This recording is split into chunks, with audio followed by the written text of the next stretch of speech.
Muy buenas, pues vamos a hablar de cómo visualizar logs en GKE. Espero no aburriros mucho con el tema de los logs, así que vamos a hacer un breve resumen también además de oye, qué herramientas tenemos para visualizar los logs y cuál es la que deberíamos utilizar en cada uno de los casos. Primero, ¿qué es un log en cualquiera de nuestras aplicaciones? Cualquier string que imprimamos y sea escrita o a def stderror o a def stdout, ¿vale? Al final, un simple system.out.print en Java es un log. Es una cadena de texto que se imprime y que va a algún lado. Entonces, bueno, esto de alguna forma mágicamente al tener la infraestructura montada sobre contenedores en Kubernetes y en GKE, automáticamente se recoge y llega a algún lado en el que luego podemos hacer cosas con ello, ¿vale? Si vamos a ver qué herramientas tenemos disponibles o distintas formas para visualizar los logs, tres con las que trabajamos aquí dentro de MásMóvil.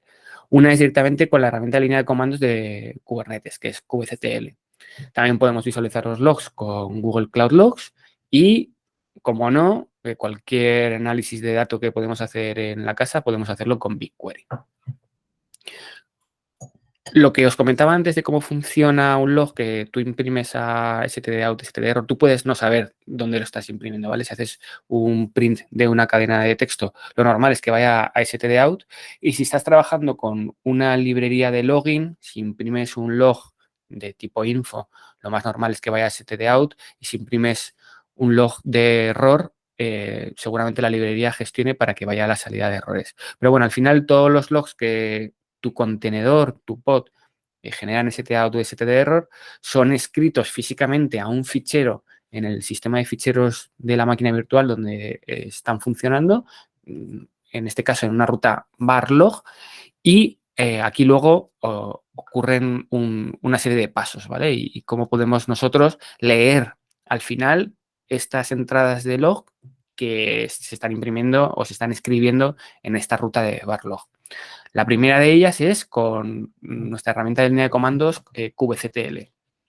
Con kubectl, cuando ejecutamos kubectl logs y el nombre de un pod, podemos conectarnos a través del API server de Kubernetes, ¿vale? Y obtener directamente los logs que se han escrito en estas rutas dentro del sistema de ficheros. O sea, estamos leyendo directamente los logs que hemos generado, ¿vale? Esta parte, vamos a ver un ejemplillo si queréis, ¿vale? Que yo creo que todo el mundo lo conoce.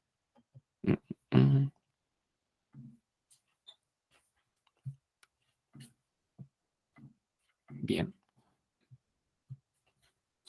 Espera un segundito que he compartido como no debería. Ahora sí.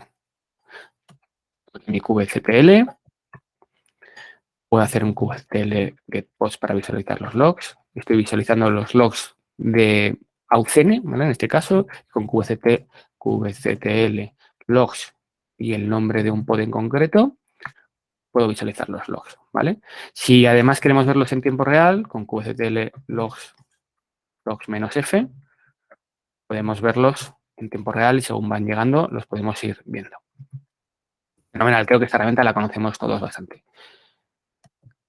De forma general, ¿cuándo utilizaremos kubectl logs? Cuando queremos hacer un check en tiempo real, como acabamos de ver, bastante rápido, y cuando queramos debuguear y, oye, o simplemente queremos ver un estado general o nuestra aplicación únicamente tenemos una réplica. Porque como habéis visto, con kubectl logs tengo que indicarle el nombre del pod y podemos tener muchos pods, ¿vale? Y generalmente solo podemos ver los logs de un pod a la vez. Es verdad que podemos utilizar herramientas por encima de kubectl que nos permiten agrupar los logs y hacer queries sobre varios pods a la vez. Aunque normalmente cuando tienes muchas réplicas es tedioso el poder ver los logs de muchos pods al mismo tiempo desde la línea de comandos. Y luego, algo que normalmente no se tiene en cuenta es que solamente estas herramientas son válidas si estás trabajando con un único clúster de Kubernetes. Si tuviéramos una arquitectura, que la vamos a tener, multiclúster, este approach deja de ser válido, ¿vale? Porque únicamente podemos estar conectados en un clúster a la vez y no podemos ver los logs de varios en distintos momentos. Entonces, en el caso en el que queramos buscar, por ejemplo, una evidencia de, oye, quiero ver qué peticiones han dado un 400 o el log con un ID de usuario en concreto, ¿vale? Queremos hacer filtrado complejo o incluso queremos visualizar los logs de múltiples pods a la vez, kubectl logs es una mala idea. Para ese caso, tenemos la interfaz de Google Cloud Logs. Si os fijáis en la arquitectura que teníamos antes, en el que pod escribe a la ruta de barlog, dentro de todos los nodos de Kubernetes existe un agente de login de GKE que automáticamente está leyendo los logs que están en esta ruta del sistema y los manda a un componente de Google Cloud que se llama el Cloud Router. El Cloud Router después manda los logs al sistema de Google Cloud Logs de cada uno de los proyectos que tenemos para los distintos squads, las distintas aplicaciones con los distintos product domains, ¿vale? De tal manera que nos podemos ir directamente a el Log Explorer de nuestro proyecto. Por ejemplo, en este caso me voy igualmente al de AUCN, ¿vale?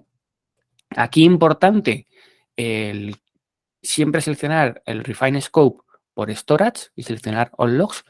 Si no, no vamos a ver los logs que se han generado desde Kubernetes, solamente estamos viendo los logs que se han generado de forma nativa en este proyecto, pero como los logs de Kubernetes son un proyecto distinto que luego se enrutan al proyecto de nuestro squad, si no, no los podemos ver.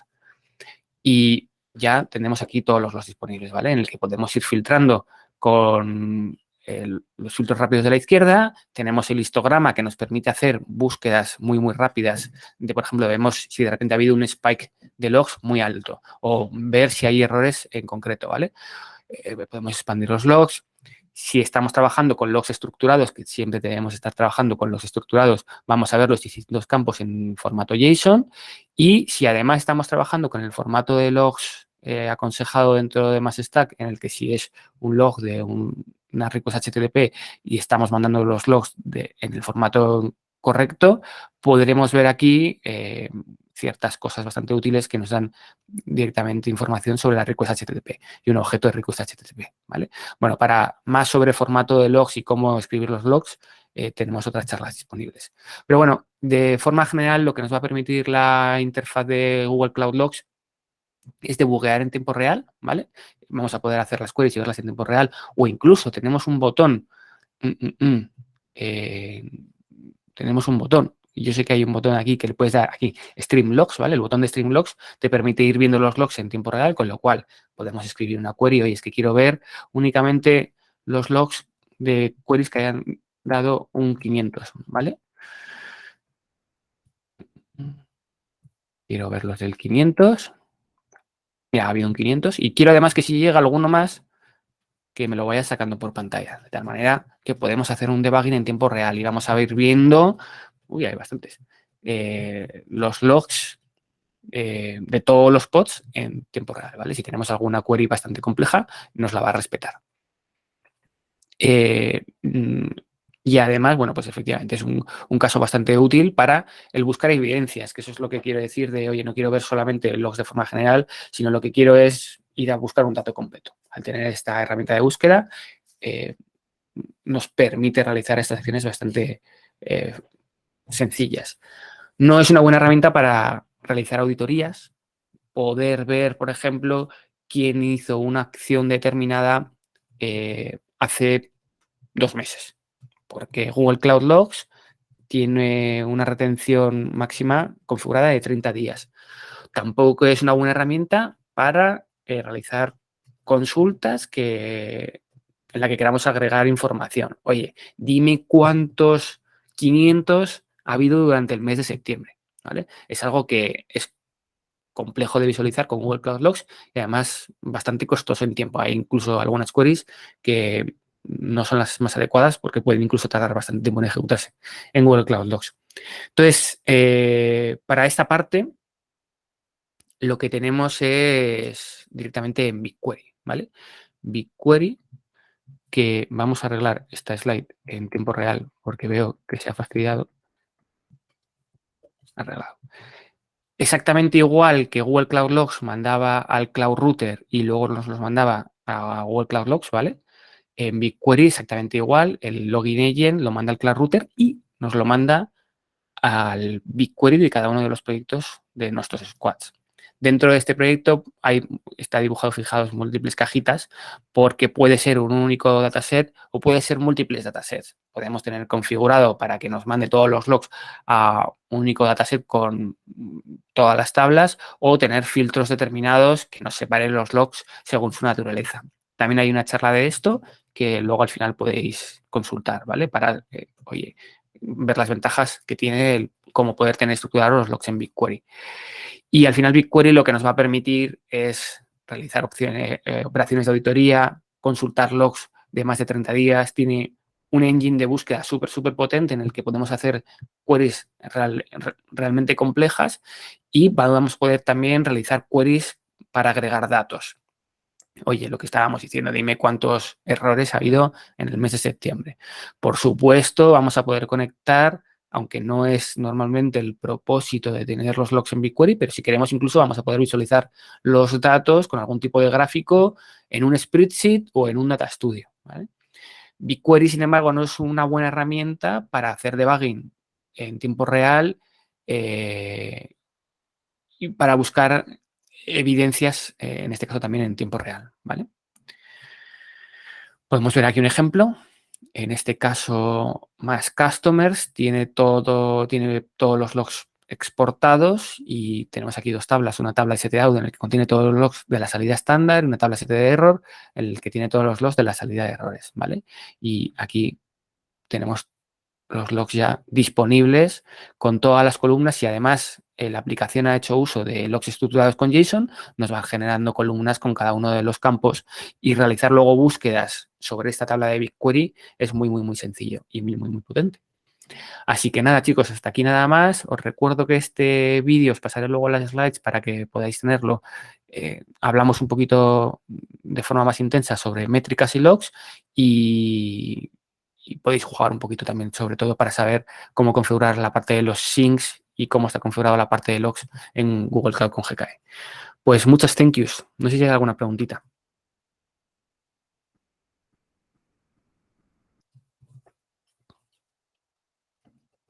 Pedro comenta que nos falta un método para buscar los logs. Entiendo que es, Pedro, a lo mejor no lo conozco ni yo. Ah, correcto. A través de, Pedro nos comenta que a través de la herramienta de Continuous Integration que tenemos con Argo se pueden ver los logs de una manera similar a la que tenemos con L. Lo único que nos facilita la labor, nos permite además hoy de ver también los logs, desde una interfaz que es similar al CLI, solo que desde la interfaz web. Creo que no hay mucha diferencia respecto a verlo a un kubectl, ¿verdad, Pedro? Si quieres comentar algo. Creo que te permite ver los logs desde el punto de vista de un deployment on replica set, con lo cual puedes ver los logs Los puedes ver de todos los agrupados. pods, sí, agrupados. Y puedes hacer búsquedas tienen filtros, y te permite descargarte el log a local y cosas de ese estilo. Interesante. Yo creo que para ver cosas concretas en tiempo real también es otra opción. Gracias, Pedro, por el apunte. Lo añadiremos en las slides. Iván comenta que si cambias el formato del JSON en el que estás generando tu log estructurado, si añades, por ejemplo, algún campo más, si luego se ve reflejado en BigQuery esos nuevos campos. La respuesta es sí, porque no os habéis fijado del todo, pero la tabla que crea en BigQuery, de hecho, esta parte es configurable, ¿vale? Sí, entre comillas. A día de hoy, como tenemos configurado que estos exports a BigQuery se hagan con tablas sharded, esto quiere decir que hay muchas tablas y una tabla nueva para cada uno de los días, ¿vale? Esto es la diferencia entre un sharded y un particionado. Un particionado es una única tabla en el que hay una columna, en este caso el tiempo, que te permite particionar. En una tabla particionada tienes otro tipo de eficiencias, pero tienes otro tipo de problemas. Uno de los problemas es que siempre toda la tabla tiene que tener la misma estructura. Con un formato sharded tienes una tabla distinta para cada uno de los días. Luego puedes hacer queries en el que te agrupe todas las tablas. Entonces, la pregunta es si, Iván, si añades un nuevo campo, es posible que en el día de hoy, si lo añades, no veas ese campo, pero en el día de mañana, cuando se genere esa tabla, lo veas. ¿Vale? También decir que es importante que en las tablas que se generan de logs en BigQuery, los logs siempre sean de la misma naturaleza. Por eso es importante tener filtros de logs distintos para cada uno de los syncs a BigQuery que hagamos. ¿Por qué? Porque en el momento en el que genere nuestra aplicación un log, sea un día nuevo y se tenga que generar la tabla en BigQuery, Google lo que hace es, oye, analiza la entrada de log y en base a la primera entrada de log que detecta, con los campos que detecta, genera la tabla en BigQuery. Si llegan entradas de logs que tienen formatos distintos, nos va a generar la tabla en BigQuery para la primera entrada de log que detectó. Y las siguientes, si tienen un formato distinto, van a tener campos que seguramente se vayan a descartar o incluso no vayan a entrar nunca en la tabla de logs porque no corresponde. Entonces, es importante que la tabla siempre contenga logs que tienen todos el mismo formato. Creo que te he contestado, Iván, aunque ha sido un poco extenso. Sí, perfecto. Muy bien, pues muchas thank yous. Aquí acabamos. Nos vemos la semana que viene.